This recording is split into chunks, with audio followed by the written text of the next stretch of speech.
নমস্কার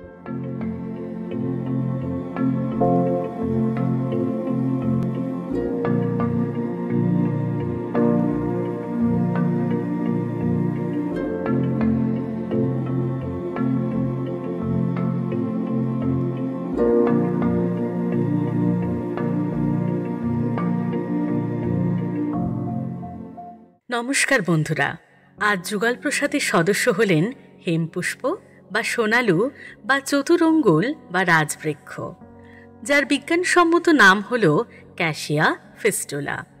ক্যাসিয়া অর্থাৎ সুগন্ধি গাছ, ফিস্টুলা যেহেতু ফাঁপা নলাকার পাইপের মতো গঠনের ফল আছে, যা পাকলে কালচে বাদামি রঙের হয়ে যায়।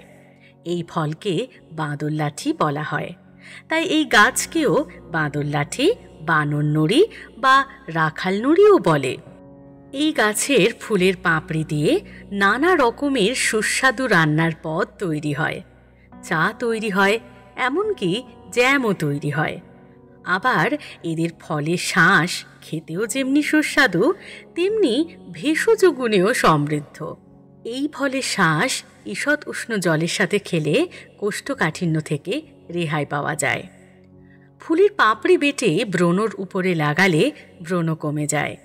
এই গাছের ছালে রয়েছে বহুমূত্র বা ডায়াবেটিস রোগ প্রতিরোধকারী গুণ। অমলতাসের পাতায় রয়েছে কফ নাশকারী ক্ষমতা।